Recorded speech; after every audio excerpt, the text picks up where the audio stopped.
Hey guys, welcome back to my channel. My name is Allie. Today I'm going to be talking about all of the new releases coming out in the winter time. I tried to go through all my whole lists and only pick 5 for each month: December, January, and February. Also, if you hear someone yelling, it's my husband playing Call of Duty. I'm so sorry. So I have my top 5 for each month, but I also have a few months, especially January, where authors that I've read before that I'm highly anticipating are releasing new things, and I have to talk about them, okay? Okay, let's start with December. There wasn't actually too many releases that I noticed in December. I think everyone's just like, give these readers a break. They have the holidays. Okay? I did, however, find 5 books that I want to read. So first is The Light Pirate by Lily Brooks Dalton. Here, let me give you some room. This is a sort of literary fiction, slightly sci-fi, about a family that lives in Southeast Florida, which is honestly what made me very interested in it because I'm from Southeast Florida. There's some sort of weather shit happening and a super cataclysmic hurricane comes to town and really fucks shit up. The family's 2 sons go missing during this hurricane, and so the dad goes out and tries to find them. Meanwhile, the mom is home and she gives birth to a daughter. She names the daughter Wanda after the storm. It says in the description that the daughter is an unusual child, so I'm wondering if that means there's some sort of, I don't know, magical element to this? Or maybe she's just a weirdo. But the story is about that unusual child Wanda growing up, her coming of age in this sort of weird world. I think things are never the same after this cataclysmic weather situation. Another thing that sounds cool about this is it said it's told in 4 parts: power, water, light, and time. I'm just so intrigued by that. Then we have A Dash of Salt and Pepper by Kosoko Jackson. This is a story about a dude named Xavier, and he's like this sarcastic dude. He has to come back home to his hometown and work as a prep chef in some kitchen. He's not happy about it. And the owner of the restaurant, his name's Logan. He's the owner, the chef, and he's a stepdad. I don't think they like each other at first, but it's about their romance. And it's so weird because I don't like romances where baking is involved. I have read a couple exceptions, but for some reason, if I read that there's baking involved in the synopsis,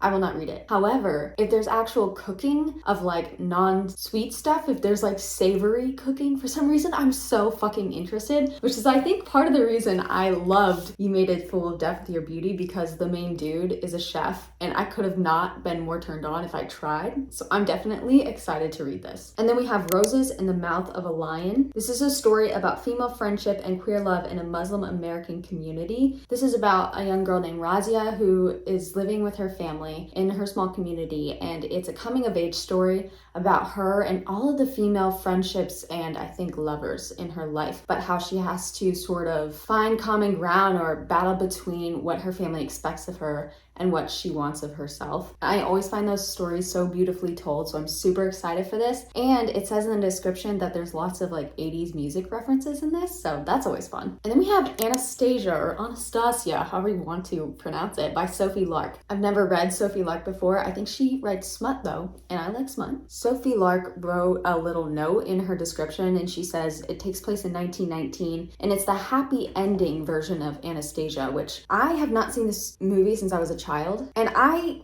wasn't aware that there was a sad ending, so I'm a little already devastated because all I remember about that movie is that song, the one with the word December in it. Oh my gosh, this comes out in December. I remember Anastasia's dress when she goes to like the opera, and I remember that little bat, and I remember feeling so sorry for him because I think he was trying to be good, but he worked for like a bad guy. This reimagining though is supposed to be a happy ending, and there's some sort of magic element to it. So it's enemies to lovers in the sort of Romanov 1990. I probably just made half of that up. So we're gonna find out together about this book. I think I'm gonna do a vlog where I watch the Disney movie and then read this book. And the 5th book coming out in December that I'm looking forward to is A Million to One. And I've heard so much about this author, so many good things. It's not the kind of book that I would usually pick up, but I'm so curious about both the author and the premise of this, which is it's an Ocean 8 meets the Titanic. So it's a group of women, I hear it's queer as well, that are, I think, in a historic time. They board the Titanic and it's like a heist story about stealing some bejeweled book. I'm hoping the ship doesn't go down, but I hope someone does go down on. Moving on to January. there are so many books coming out in January. It was really, really hard to narrow this down. I have 6 releases from authors that I've read before and enjoyed. I have Talia Hibbert. This is Highly Suspicious and Unfairly Cute. This is the one I'm not too sure about because it's YA romance. The dude is a footballer and the main girl is like a teen influencer, and they go to some sort of survival thing, like a course to help with their team leading skills. I don't know. They ended up as partners, and I think they used to be best friends, and then something happened, and now I think they're gonna fall in love. I'm nervous about this because it's YA, because there's that influencer thing, which I just don't know about, and also this survival course. So it sounds like the whole description I'm kind of nervous about. However, I trust Talia Hibbert with my life. I love the Brown sisters. I'm ready. I'm gonna give this a chance. Okay, then we have Leigh Bardugo's next book in the, oh my god, I have no idea what this like series is called. I think it's like the Alex Stern series. It is the sequel to Ninth House, which is Hellbent. I love this cover. I'm so excited. Obviously, I'm not gonna read the description because I don't want to spoil anything, but this is sort of like a dark magic academia. It follows our main character, Alex, although I think people call her Galaxy. I cannot remember. And she goes to Yale because she can sort of see ghosts or something like that. I'm obviously gonna have to reread this book before Hellbent. I did love the vibes. The atmosphere was unbelievable. It was just like this, it really felt like a dark academia. And then we have a new Grady Hendrix release, who so famously wrote The Southern Book Club's Guide to Slaying Vampires and My Best Friend's Exorcism, which I read last month. His newest release is How to Sell a Haunted House. In the description, he wrote something that said, every childhood home is haunted and each of us are possessed by our parents. I sure fucking hope not. That is just a horror in its own, that sentence. So this is about a pair of siblings, and I think we might get our first Grady Hendrix male protagonist. Their parents died during COVID, and now because the economy is so shitty, they want to sell this house. However, like a bunch of weird shit starts happening, and the description is very vague, so I think that kind of gets me excited because God only knows what is going to happen in this house. I don't know why I'm smiling because some shitty weird things happened in these books, and I'm kind of scared where Mr. Hendrix is going to take us, but we're all going to read it, so we'll find out together. The cover is kind of reminding me of Hereditary. Do you remember that movie where the mom sort of made like little doll houses? So you'd see this house and it was inside a house, and so it looks like it's a doll house like in front of a baseboard. I don't know what's going to happen in here, okay? Then we have a release from Tess Sharp, who wrote, oh, what was it? It was like, it's this book that I probably have up here. I was so surprised by this. I read it in 2021 before I had BookTube. It's a YA sort of suspense novel, and I didn't care too much about the plot, but I thought the author did a beautiful job of writing about like identity and sort of like owning your destiny or like choosing your own path. I thought it was like really powerful in that way. And so I vowed that I'd read whatever she wrote next. So this is 6 Times We Almost Kissed, One Time We Did. This is a YA romance, so very different than that sort of suspense feeling. And it's about 2 girls who grew up together. They've sort of been enemies, but their moms are best friends. Now it's the summer before their senior year of high school, and one of their moms has to get like a, I don't know, some sort of transplant in their organ, and the other mom donates it to her, which is so sweet. So that whole summer, they're going to have to live together because their moms are sort of recovering and healing, and they have to sort of try to get along for their mom's sake, and they're gonna fall in love, people. Then we have Do I Know You by Emily Wiverley and Austin Sigmund Broca, the author of The Roughest Draft. I ended up giving this a 3-star, but I think the first half was so fucking good. I was so hyped for it. So Do I Know You, I read this description in my vlog that I read, The Roughest Draft, and it's about a married couple. They've been married for like 5 years, and they go on a trip. But at this point in the marriage, they're kind of like fizzled. They're more like roommates than they are like lovers. And so they're at this hotel bar, and someone, a guest, comes up and just assumes that they're strangers and like introduces them to each other, and they just play along with it. And then I think for the rest of the trip, because they have so much fun doing that, and because the other guests recognize them as strangers, they act like they don't know each other and like they're falling in love for the first time. And then I'm sure there's going to be a conversation about how when they get home from vacation, how are they going to make this work? How are they going to have a happy marriage? So I don't know, I think it sounds fun. And then, believe it or not, I have Final Offer by Lauren Asher, which is going to be my final attempt at liking the Lauren Asher book. I have bought both of her books, which is, you know, on me. I could have just read them on Kindle Unlimited, but I didn't. I bought the books, and I've DNF'd them both. But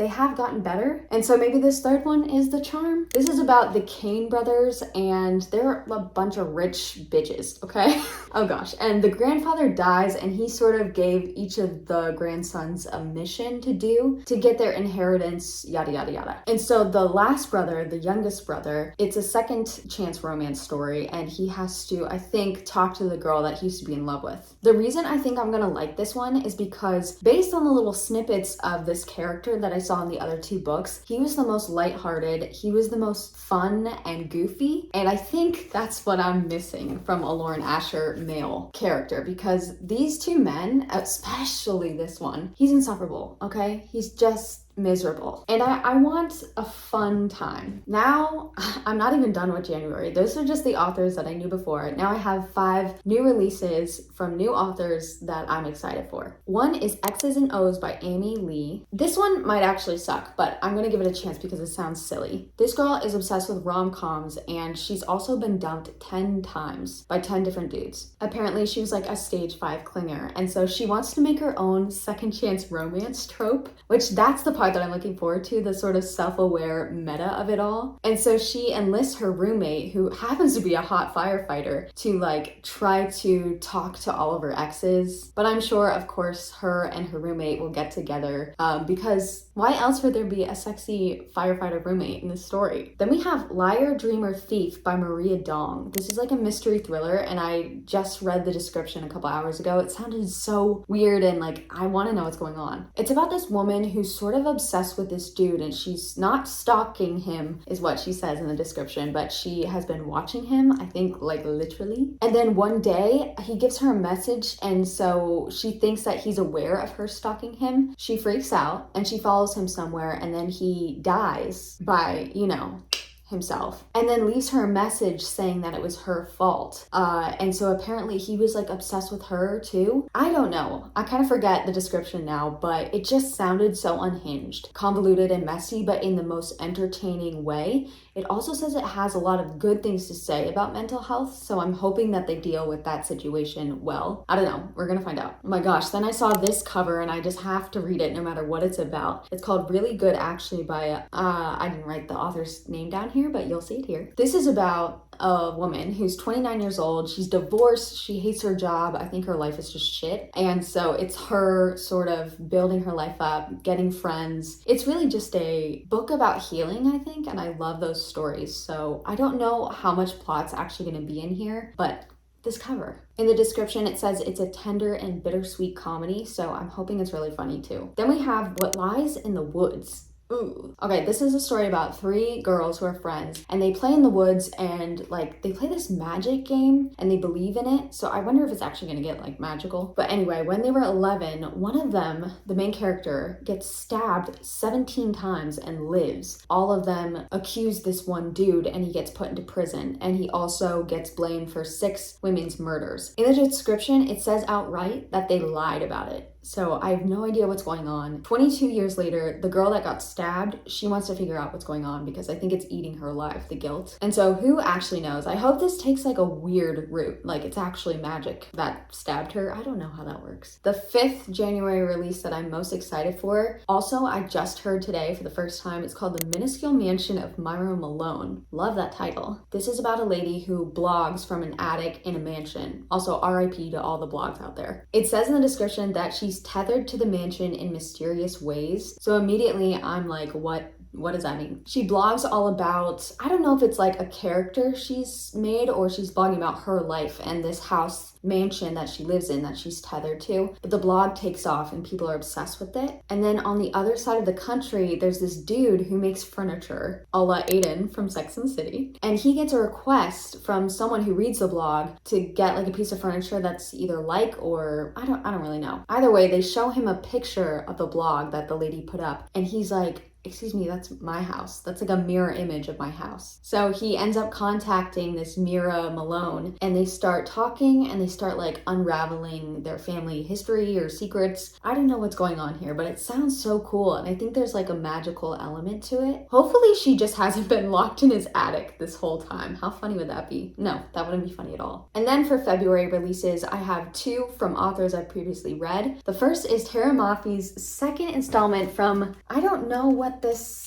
series is called either, but the first book is This Woven Kingdom, which I read earlier this year and absolutely loved it. This is a trilogy, so the second book is called The Infinite Threads. Obviously, I'm not going to read that because it's the second book, but it's a fantasy romance, and the first one was so rich in detail. It was so well written, and the ending was like, it was so good, and I want to know what happens so bad, and I think it's taking a turn like in ACOTAR, maybe. I don't know. Our main character is a djinn, and she's sort of this secret djinn who's like maybe a leader of some sort. It's very vague because she's not too aware of it herself, I think. But it's also sort of a Cinderella-esque story where she is sort of pretending to be like a maid, and so she has to live in squalor until her like moment to shine comes up.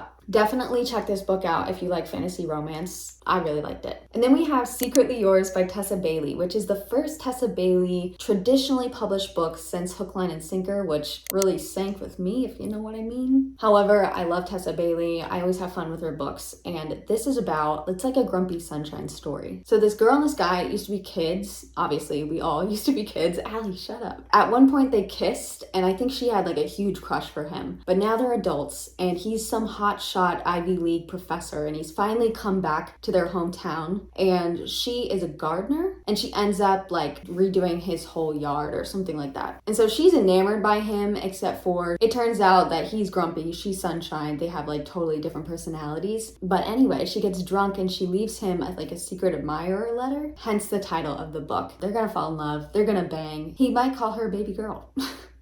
Oh god. And then my 5 new releases from authors I'm not aware of. We have Our Share of Night by Mariana Enriquez. I've heard so many good things about this author. This is a novel about a woman who dies, and her son and husband go to her family house or travel to her family, and it turns out that her family is like a vampiric cult. So I have to read it just because of that. I think the son realizes that this is his like fate, and so he and his dad try to escape, and I don't know, do they escape? Or do they embrace it? I don't know what happens. I need to find out. And then we have Big Swiss, and yes, I picked this out because of this cover, but listen to the synopsis. It's hilarious. This is about a young woman named Greta, and she lives in New York, and it made specific note to the type of house that she lives in. It's like an old Dutch historic home that's filled with bees. So I feel like that can't just be coincidental. I think that's going to be a part of the story. But anyway, she is a transcriber for like a sex therapist, which, oh my gosh, can you imagine the tea that you would hear? She ends up being really obsessed with this one client who is from like Switzerland, and so she calls her Big Swiss, which is probably offensive. Anyway, she's out one day, she's at a dog park, and she hears Big Swiss's voice, and so she gives her a fake name, and so she could befriend her and possibly fall in love with her. And they, I think, get in a relationship. And then the description stops at, she'll do anything to sustain this relationship. So I have no idea what that means, but I wonder if the bees come into it. Who knows? Then we have Sister Maiden Monster by Lucy A. Snyder. Wow, this book sounds so weird and grotesque that I have to read it. It's a post-apocalyptic story about 3 women, and some sort of virus comes and I think transforms everyone into monsters. At least that's what I'm getting from this description. The first woman is a quiet girl who acquires an appetite for a woman in her brain, and I don't mean if it's like sexually and cannibalistically. I have no idea. I'm thinking it's cannibalistically. The second one is a BDSM switch, which I don't know if that's something that they made up or I'm just naive. But she discovers a new turn on, committing brutal murders for her masters. And then the third woman has these chronic tumors that just like grow and grow and grow. And it says that she has some sort of divine role in the apocalypse that she's horrified by. I have no idea what that means. And I'm just like, I want to know how maybe these women intersect, or maybe it's just 3 totally separate stories, but I mean, how could I not read this? Then we have number 4. Oh my god, I can't read my handwriting. Bavino Palladino's Jersey Italian love story. I don't know if I said that first name correctly, because what does that say? Basically, I'm reading this because it said it's like an Italian My Big Fat Greek Wedding, which I love that movie. But this is about an older woman who is widowed, and her mom, I think her daughter, or like maybe her niece, and also maybe her brothers all get involved in each other's lives, and they want to set her up to fall in love again. But I think this is more fiction than romance, and it's mostly about this family and like how messy and involved they are with each other's lives, which, you know, as someone who comes from like a not close family, I literally don't talk to any of my family members anymore. This is like a dream of mine, to be so annoyed by my family because they care too much about me. That is the dream. And then the last book here is called Marvelous. It's a reimagining of Beauty and the Beast, but it also says it's the surprising true story of Beauty and the Beast. So it's about a young man named Pedro in 1547, so it's historical fiction. And he has, I think, that disease where you're like super hairy, and this woman kidnaps him and brings him to her castle because she's some sort of connoisseur of weird people. I wonder how serious and dark it's gonna get, because that sounds like a pretty fucked up situation. But apparently this lady is like really, I don't know, taken by him, and she ends up, I think, caring for him, and so she tries to find him a wife who ends up being like, well, it's not Belle, her name is Catherine. It sounds like she's gonna have a similar story. Her dad was like a merchant, and I think it's gonna follow like exactly the rest of this story, although I wonder when that one dude comes in. Either way, I am a sucker for Beauty and the Beast retellings, so I have to read this. I'm genetically obligated to read this story. So that is it. There are also like a slew of other books that I might be putting in while I'm talking right now that I'm super interested in, but these are the ones that I am like going to be searching for the second they pop up on my library. And I'm definitely going to be purchasing a couple, even though I said I was in a book ban. Don't listen to me. Let me know if you're interested in any of these. If you've read any arcs, I think some of you already have because I've seen your videos. And if I missed any great ones coming out by authors you love, definitely let me know, because I always need more books on my TBR. Also, just a side note, I was listening to Christmas music while I put this together, so love that for me.